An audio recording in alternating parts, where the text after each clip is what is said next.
حسبي ربي جل الله ما في قلبي غير الله نور محمد صلى الله لا إله إلا الله.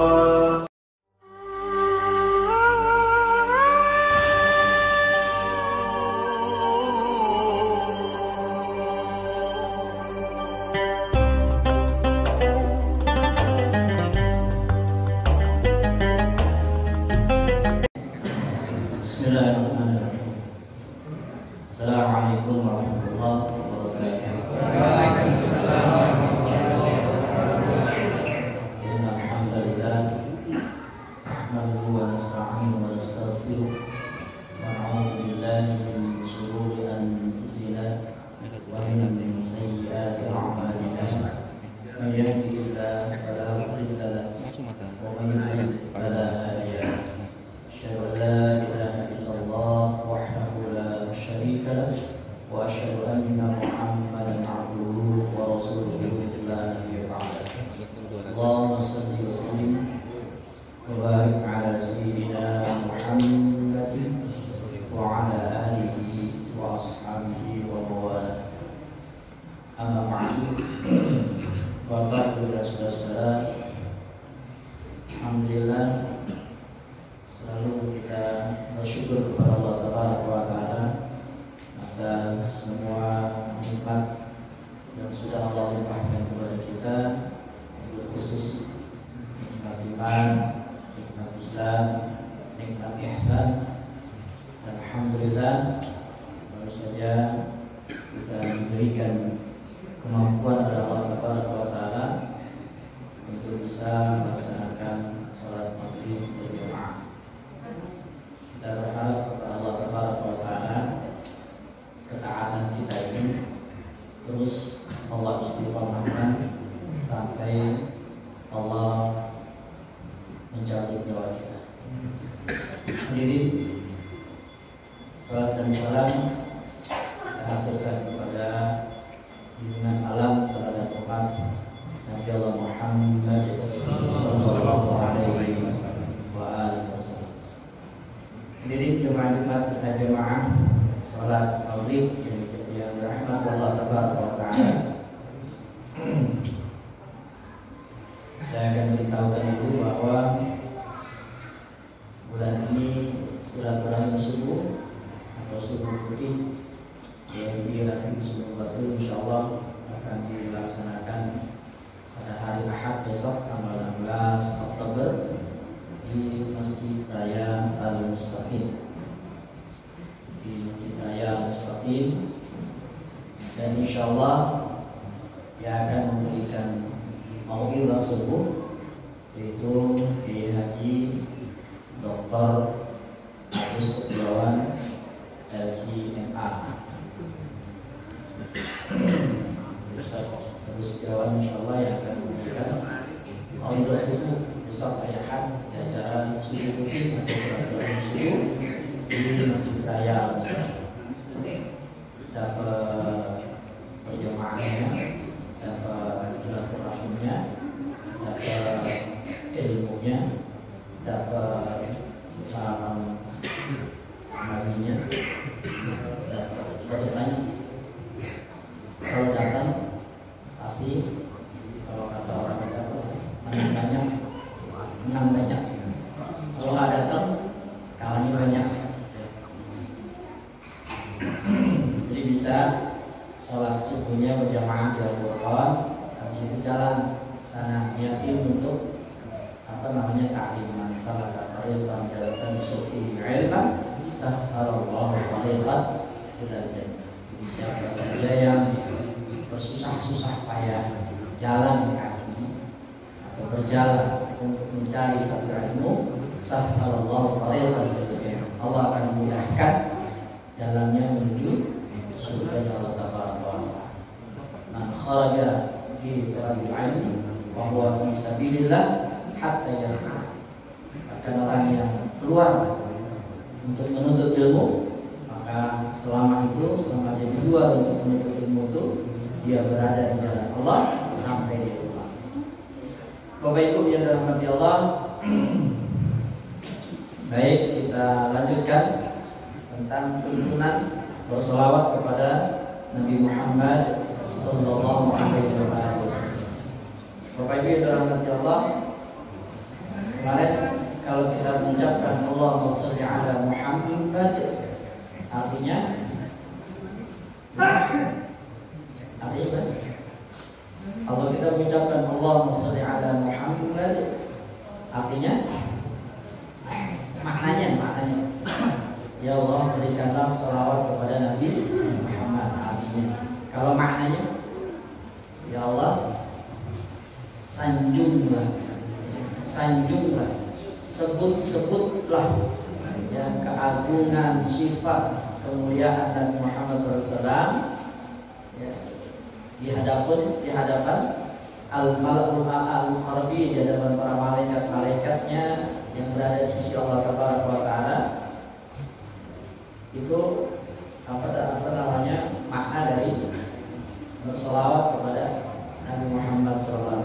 Jadi kalau Allah berselawat, artinya Allah menyanjung Nabi kita Muhammad SAW di hadapan al-mala'ul a'la, di hadapan para malaikat-malaikatnya yang mulia yang berada di sisinya Allah Taala. Bapak Ibu dalam hati Allah, kita melanjutkan ya tentang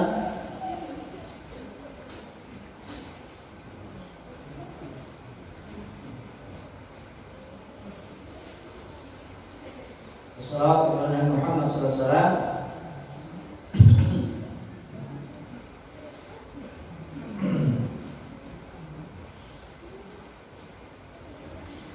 Ya, Bapak Ibu dalam hati Allah, Nabi mengajarkan, ada sahabat yang bertanya bagaimana bersalawat kepada beliau. Ya, ada dua hadisnya. Di antaranya Nabi mengajarkan bahwa dalam hadis itu ya qulu, katakanlah Allahumma sholli ala Muhammad wa ala ali Muhammad kama shallaita ala Ibrahim wa ala ali Ibrahim innaka Hamidum Majid wa barik ala Muhammad wa ala ali Muhammad kama barakta ala Ibrahim wa ala ali Ibrahim innaka Hamidum Majid. Atau yang populer biasa dibaca pada saat tahiyat ya, itu juga salawat yang diajarkan Rasulullah SAW. Cara bersalawat kepada Rasulullah SAW. Bapak Ibu dalam hati Allah,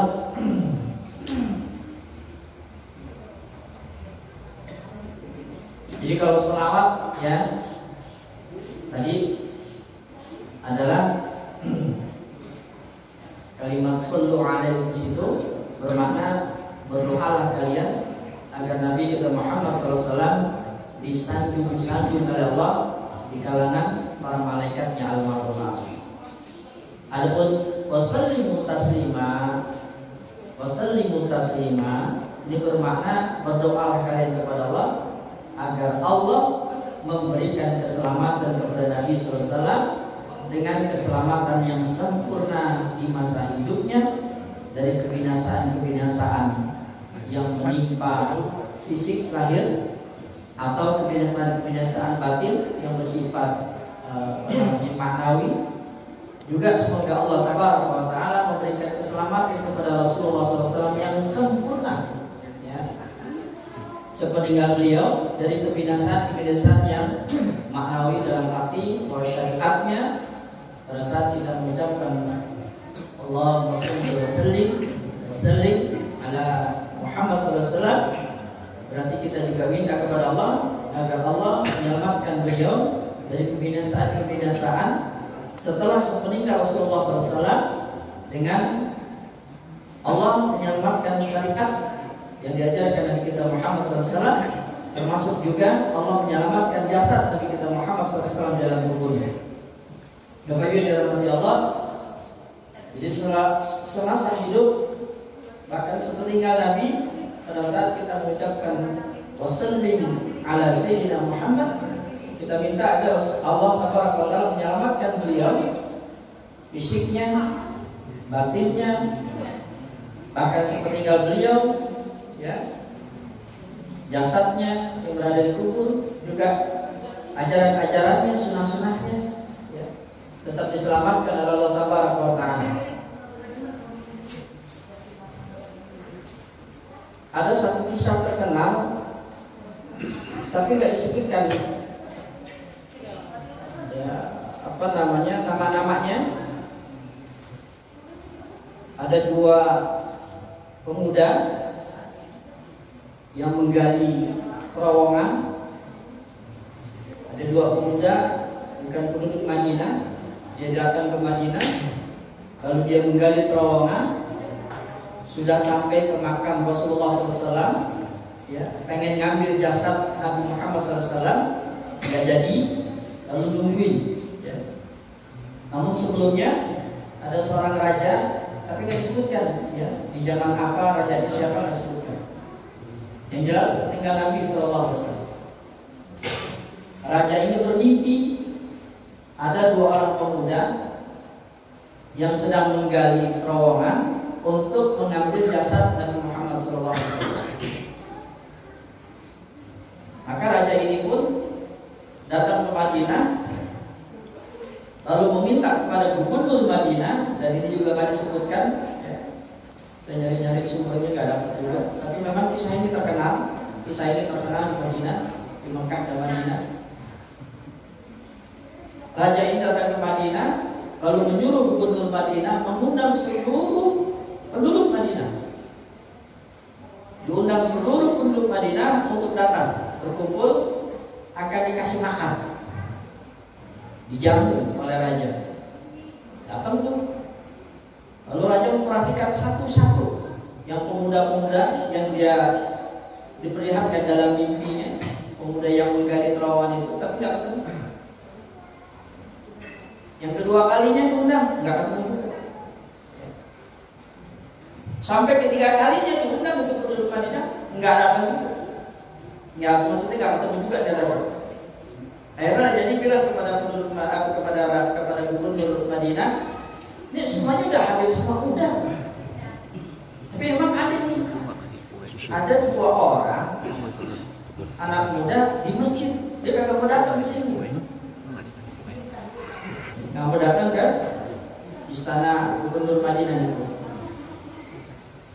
Menikmati jamuan. Langsung si raja ini datang ke masjid Madinah, ya, dan dilihat dua pemuda itu benar ada di masjid. Lalu dia perhatikan, ini dia orang yang ada dalam mimpi saya, kata raja. Langsunglah raja menyuruh gubernur Madinah keamanan pada saat itu untuk menangkap kedua pemuda. Dan setelah itu raja ini lalu memerintahkan untuk mengecor makam Nabi Muhammad SAW. Nggak tanggung-tanggung, bukan dengan cor dengan beton, tapi dengan timah. Dengan timah berlapis-lapis. Ya. Yang memungkinkan, yang tidak memungkinkan siapapun untuk bisa mencuri jasad Nabi Muhammad SAW. Dan ternyata memang makam Rasulullah SAW itu dicor, ya. Dicor itu, ya, dan nggak bakalan bisa, ya, kalaupun bisa bikin terowongan mentok, ya. Dan tebalnya luar biasa. Kisah ini terkenal di Mekah dan Madinah, tapi nggak dikasih tahu tuh, Pak. Saya sampai sekarang cari itu rajanya siapa, dua pemuda ini datangnya dari mana, bukan penduduk Madinah, ya. Gubernur Madinah pada saat itu siapa? Tapi memang kisah ini apa namanya terkenal di sana. Wallahu a'lam, nyata pegangnya, tapi memang makam Nabi SAW kabarnya itu dicor seperti itu, dan dicornya dengan timah, bukan dengan apa namanya beton. Kalau beton kan masih bisa, kalau timah apalagi kalau beton, ya nggak bisa. Itulah salah satu di antara Allah menyelamatkan jasad Nabi kita Muhammad SAW dari niat jahat manusia. Kalau jasad para nabi itu memang Rasulullah SAW mengabarkan jasad para nabi itu Allah memerintahkan bumi untuk tidak memakan jasad para nabi. Itu memang hadisnya. Sehingga berdasarkan hadis ini kita bisa meyakini bahwa semua jasad para nabi itu tidak dimakan oleh bumi, tidak tidak hancur ya di dalam tanah. Kok bisa? Bisa. Gak usah para nabi. Ya. Sudah berkali-kali ditemukan ya, dan bukan omong kosong, ada videonya jelas gitu ya. Bukan cuma video, foto, dan bukan cuma satu mayit, tapi juga beberapa mayit yang pada saat dipindahkan jasadnya utuh, masih tersenyum, bahkan kain kafannya utuh, nggak rusak sama sekali ya pada saat dipindahkan. Dan ternyata mereka adalah jasad daripada orang-orang penghafal Al-Quran. Kalau ada pengen jasad kita udah perlawanan kali-kali kepala. Dan ini memang benar Pak, udah beberapa kali ditemukan gitu ya. Beberapa kali ditemukan bahwa jasad para penghafal Al-Quran itu wallahu a'lam ya, wallahu a'lam. Memang diselamatkan oleh Allah ya dari kehancuran di dalam tanah. Subhanallah. Apalagi para nabi, yang Nabi sendiri mengabarkan bahwa bumi mengharamkan bumi memerintahkan Allah memerintahkan bumi agar tidak memakan jasad para nabi. Bapak Ibu yang dirahmati Allah,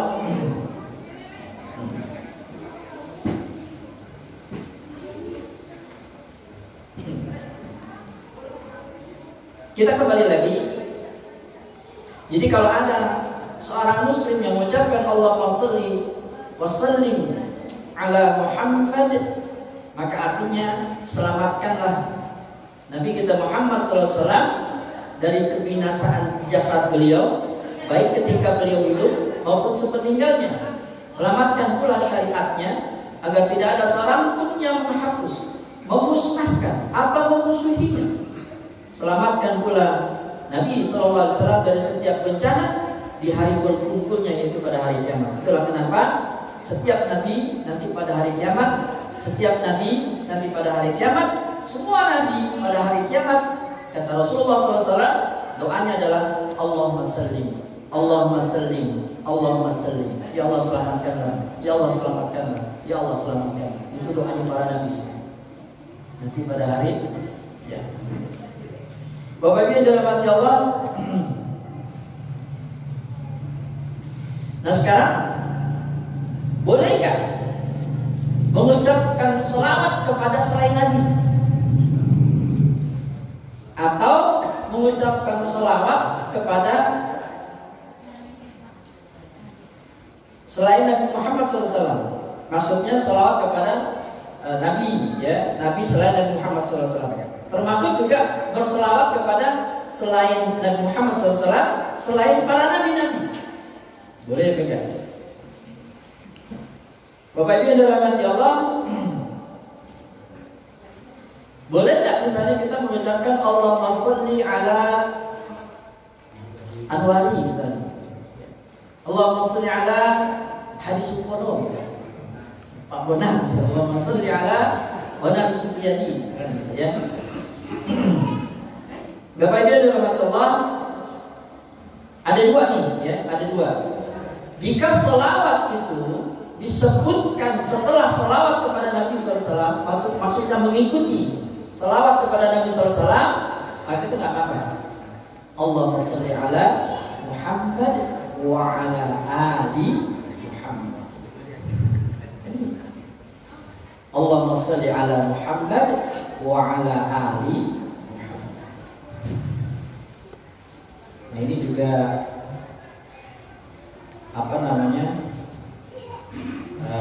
kalau kita ngambil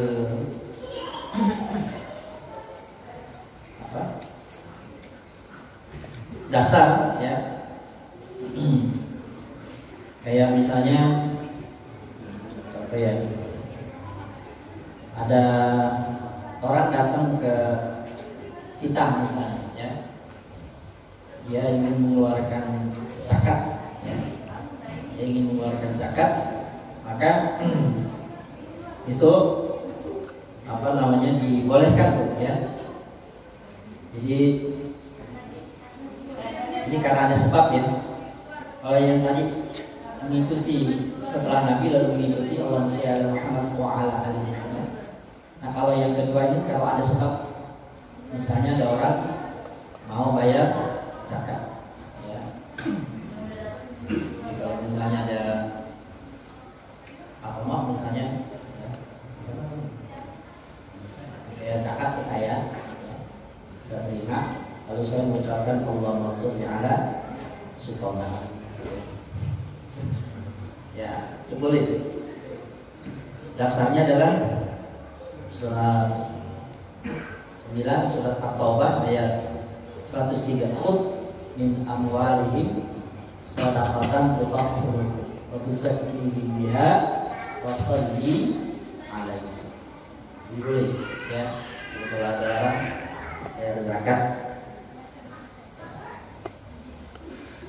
kalau kita mengucapkan doa kepadanya, Allahumma sholli ala fulan, yang mengeluarkan zakat.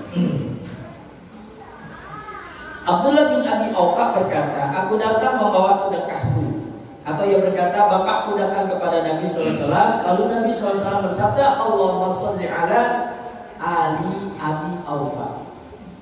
Jadi Abi Aufa ini pernah datang ke Nabi, dia membawa sedekahnya.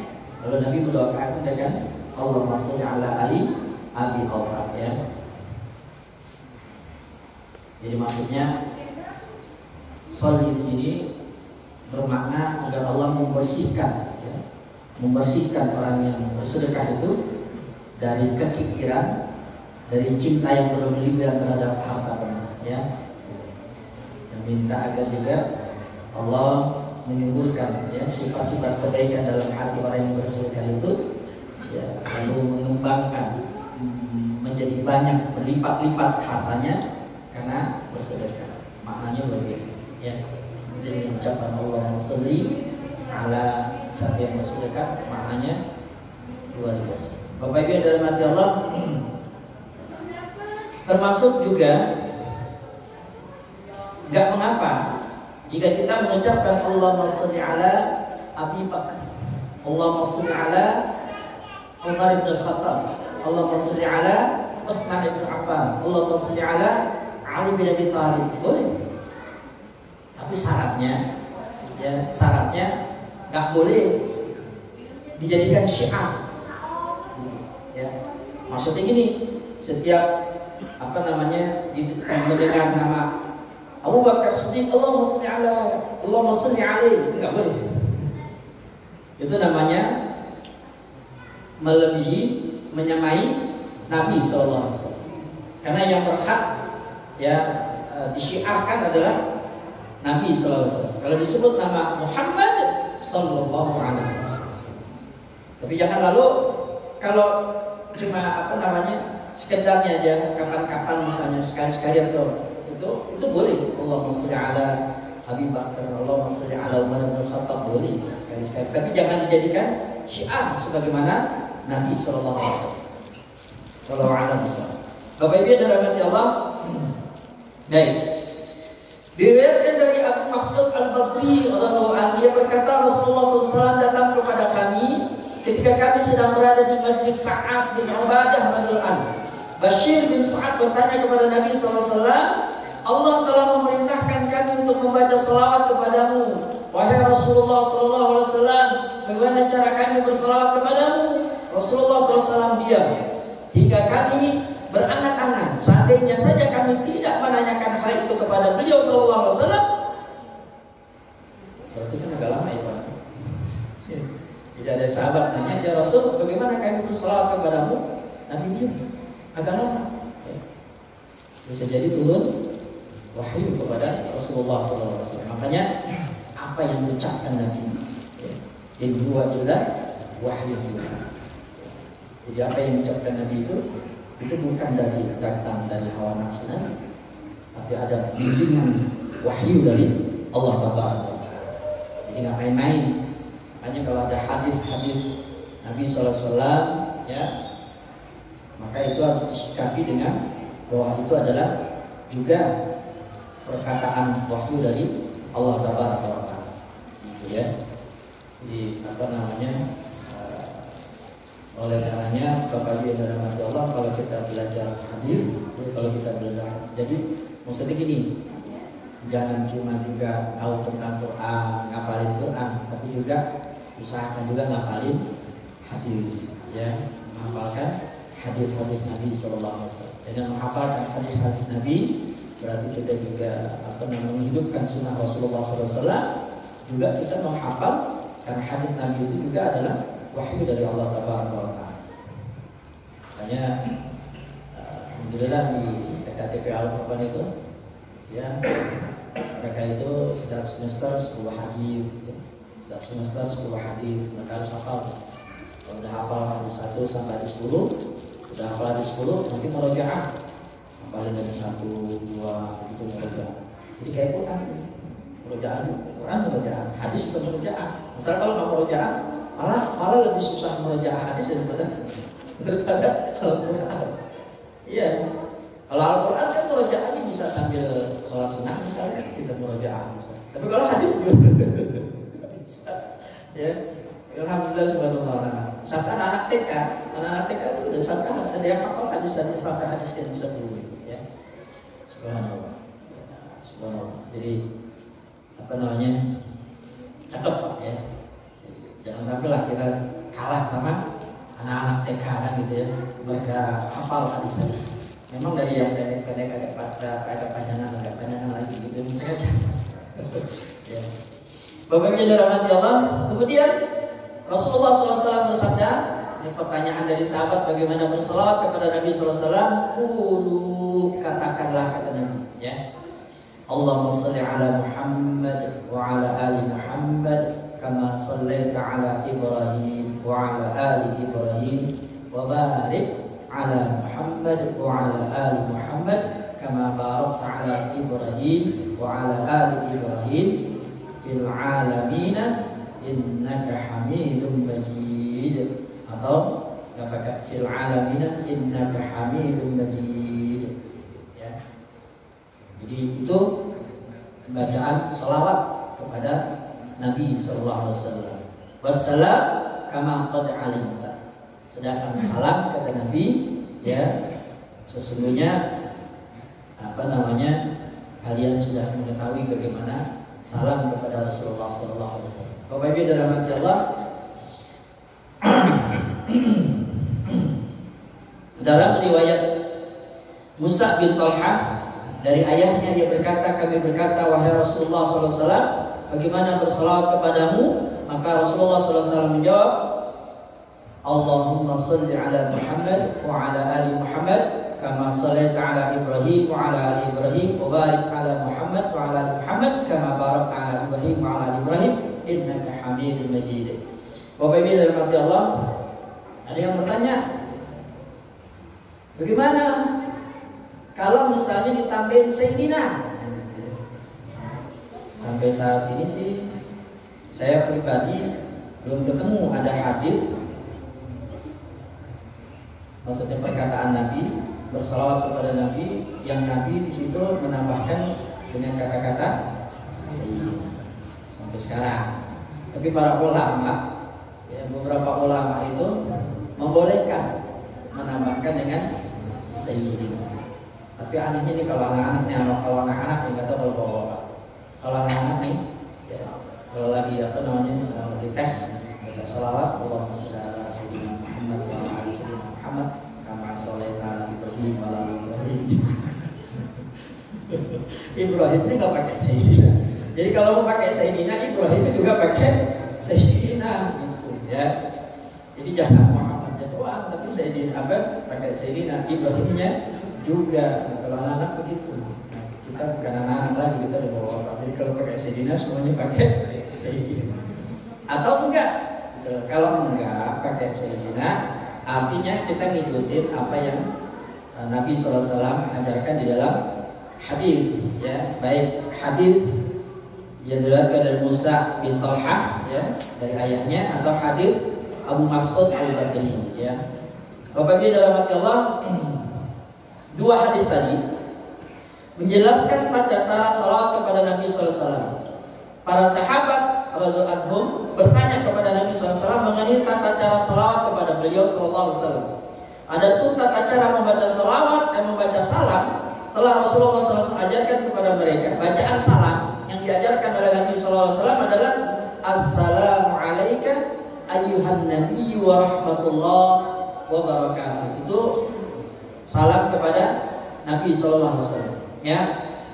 Adapun bacaan salawat, maka Nabi mengajarkannya kepada para sahabat dengan sabdanya Allahumma sholli ala Muhammad wa ala ali Muhammad. Bapak Ibu yang dirahmati Allah, kata-kata ali Muhammad, kata-kata ali Muhammad ini kan selama ini kita mengartikannya dengan kerabat keluarga Nabi Muhammad SAW. Allahumma sholli ala Muhammad wa ala ali Muhammad. Ya Allah, ya, berikanlah sholawat kepada Nabi Muhammad dan keluarga. Selama ini kita ngertinya gitu ya. Benar-benar gitu ya artinya. Ada lagi nggak arti yang lain? Ada ternyata. Kalau di doa, ini kan doa. Kalau doa itu biasanya artinya bisa berarti umum. Bisa berarti umum. Jadi pada saat kita mengucapkan Allahumma sholli ala Muhammad wa ala ali Muhammad, ya Allah, limpahkanlah sholawat kepada Nabi Muhammad SAW dan juga kepada para pengikutnya. Keluarga Nabi kan juga pengikut. Nah, kita juga pengikut Nabi SAW. Jadi sebenarnya pada saat kita mengucapkan Allahumma sholli ala Muhammad wa ala ali Muhammad, masuk kita juga sebenarnya masuk. Dasarnya apa? Ya, ini apa namanya?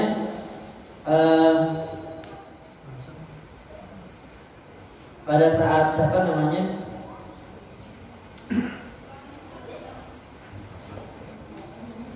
Siapa ya?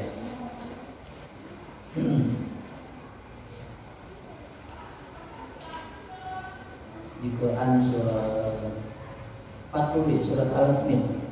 Surat Al-Mu'min ayat 46. Ini surat Al-Mu'min ayat 46. Wa yawma yaqumu as-sa'atu adkhilu ala fir'auna asyaddal 'adzab. Dan pada hari terjadinya kiamat dikatakan kepada malaikat, masukkanlah Fir'aun dan Ali, ya, dan kaumnya, pengikutnya, ya, ke dalam azab yang sangat keras.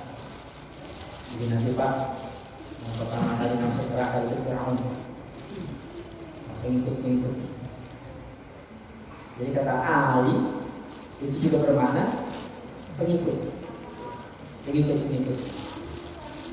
Jadi kalau kita mengucapkan Allahumma sholli ala Muhammad wa ala ali Muhammad, artinya juga bermakna, selain bermakna ya Allah limpahkanlah salawat kepada Nabi Muhammad SAW dan kerabatnya dan keluarganya, termasuk juga bermakna ya Allah limpahkanlah salawat kepada Nabi Muhammad SAW dan juga para pengikutnya. Bapak Ibu dirahmati Allah,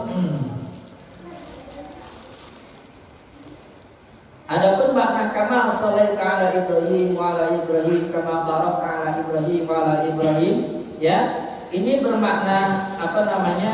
Wasilah, ya. Bermakna wasilah. Bapak Ibu dirahmati Allah,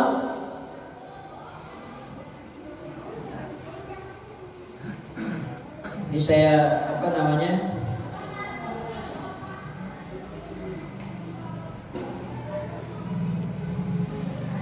Saya bacakan di sini keterangannya, ya. Sesungguhnya sholawat atas Nabi SAW disebutkan dalam konteks permohonan dan doa. Adapun selawat kepada Nabi Ibrahim alaihissalam hanya disebutkan dalam konteks pemberitaan dan penyebutan sesuatu yang sudah terjadi. Maka kalimatnya Allahumma sholli ala Muhammad wa ala ali Muhammad. Jadi disebut namanya jumlah talabiyah, kalimat permintaan. Sedangkan kalimat kama shallaita ala Ibrahim wa ala Ibrahim ini merupakan jumlah khabariyah, kalimat khabar, kalimat berita. Jadi kalimat permintaan apabila terjadi dalam doa dan permohonan, maka yang lebih tepat adalah dikemukakan dengan panjang lebar, tidak disebutkan salah satunya saja, tidak pula dibuang. Oleh karenanya, maka selawat disyariatkan untuk diulang-ulang, dibaca di awal dan diulang lagi. Karena selawat ini termasuk doa dan Allah menyukai orang-orang yang ngotot, tidak bosan-bosan, terus-menerus dalam berdoa. Saya ulangi ya.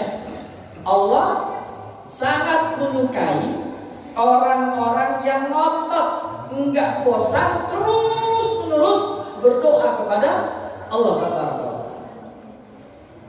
Kalau ada orang yang putus asa, berdoa, dari kabur juga. Aduh, itu namanya orang yang berputus asa dari rahmat Allah Taala. Gak bisa. Padahal Allah sangat senang, Allah sangat cinta banget sama orang-orang yang ngotot, ya, yang terus-menerus gak bosan-bosannya berdoa kepada Allah Taala. Yakin karena merupakan perintah Allah, ya. Allah memerintahkan agar ud'uni astajib lakum. Berdoalah kepadaku, mintalah kepadaku. Ini Allah yang merintahkan.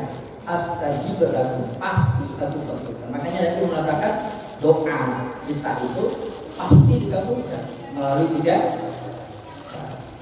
Langsung kita minta apa itu langsung dikabulkan sama Allah, atau diganti, ya, mintanya A dikasih sama Allah, B mintanya apa, misalnya ya Allah pengen banget ganti kendaraan udah jadul, udah lama, kapan bisa ganti? Ya Allah, di rumah begini pengen berubah ya, pengen ganti rumah yang bagus tadi gitu ya. Kapan ada duitnya gitu ya, minta sama Allah. Tapi ternyata nggak dikasih, bukan nggak dikasih, bisa jadi diganti, bisa jadi diganti sama yang lain. Kita kadang-kadang nggak sadar, kita nggak tahu. Padahal sebenarnya doa kita sudah dikabul sama Allah, cuma diganti. Kita ini kayak sadar nggak tahu. Bisa jadi. Atau yang ketiga, ditangguhkan nanti pada hari kiamat baru dikabulkan. Jadi yakin aja doa pasti dikabulkan. Nggak mungkin nggak dikabulkan oleh Allah. Pasti orang Allah yang perintahkan ud'uni astajib lakum. Berdoalah, mintalah kepadaku, pasti aku kabulkan. Tapi melalui 3 cara ini tadi, ada yang langsung dikabulkan, ada yang diganti dengan yang lain, ada yang nanti ditangguhkan nanti pada hari kiamat baru doa kita dikabulkan sama Allah. Mau yang mana? Ya terserah Allah yang mengabulkan. Tapi yang jelas kita harus yakin doa kita dikabulkan oleh Allah Subhanahu wa taala. Bapak Ibu dalam hati Allah, termasuk ya. Jadi sekali lagi saya akan ulangi. Allah menyukai, Allah sangat senang, suka banget, cinta banget sama orang-orang yang ngotot, enggak bosan-bosannya, terus-menerus berdoa kepada Allah Taala. Itulah sebabnya kita banyak menemukan doa-doa Nabi SAW yang lafaznya panjang lebar, menyebutkan setiap makna dengan jelas tanpa mencakupkan diri dengan menggunakan kata ganti untuk sesuatu yang telah disebutkan sebelumnya. Contoh, Allahumma firli ma qaddamtu wa ma akhartu wa ma asrartu wa ma a'lantu wa ma anta a'lamu bihi minni. Ya Allah, ampunilah dosa-dosaku yang telah berlalu, dosa-dosa yang kemudian, dosa-dosa yang aku sembunyikan, dosa-dosa yang aku lakukan dengan terang-terangan, dosa-dosa di mana Engkau lebih mengetahui dosa-dosa tersebut daripada aku, dan seterusnya. Ya boleh Pak, baca doa dengan rinci banget, boleh. Ya. Contohnya misalnya Allah maghfirli dzambi kullah, diqqahu wa jillahu, sirrahu wa alaniyatahu, awwalahu wa akhiru. Ya Allah, ampunilah dosaku yang kecil atau yang besar, yang sembunyi maupun yang terang-terangan, yang di awal maupun yang di akhir. Ini doanya suka Nabi baca kalau Nabi sujud. Ya. Bapak Ibu dalam hati Allah. Jadi terakhir Imam An-Nawawi rahimahullah berkata, yang utama dalam membaca selawat kepada Nabi SAW adalah dengan menggabungkan antara selawat serta salam, tidak hanya menyebutkan salah satunya saja. Jadi jangan hanya mengucapkan sallallahu alaihi atau alaihi salam. Ya, perkataan Imam An-Nawawi ini sesuai dengan firman Allah Quran surat Al-Ahzab ayat 56, ya ayyuhalladzina amanu sallu alaihi wa sallimu taslima. Ya, jadi kalau kata yang paling utama adalah sallallahu alaihi wa alihi wasallam taslima. Allahumma shalli wa sallim alaihi. Jadi jangan sholat, jangan sholat, tapi salim juga dimasukkan. Karena memang perintahnya Allah, ya ayyuhalladzina amanu sallu alaihi wa sallimu taslima. Salat dan salim. Bapak Ibu yang dirahmati Allah, sampai sini dulu. Nanti kita lanjutkan di malam Jumat yang akan datang. Bulan ini, insya Allah nanti bulan depan aja ya. Jadi Ustaz Abu Setiawan sekali di malam, sebulan sekali di malam Jumat, ya. Karena nanti di Jumat keempat acara Jumat berkah subuh berjamaah, ya, di Masjid Al-Furqan nanti Jumat berkah subuh berjamaah di Jumat keempat, setiap Jumat keempat. Kemarin itu kan betul-betul Ustaz Amin Karim. Nah, untuk besok bulan ini Jumat berkah sholat berjamaah nanti akan memberikan mauizah, itu Kiai Haji Dr. Agus Setiawan, ya. Mudah-mudahan beliau sudah menyanggupi, insyaallah, ya. Baik, Bapak Ibu dalam hati Allah, sampai di sini dulu kita cukupkan. Mudah-mudahan bermanfaat. Kita tutup sama-sama dengan kafaratul majlis. Subhanallahumma wa bihamdika, asyhadu an la ilaha illa anta, astaghfiruka wa atubu ilaik. Kurang maaf dan Allah wa iyyakum ajma'in. Assalamualaikum warahmatullahi wabarakatuh.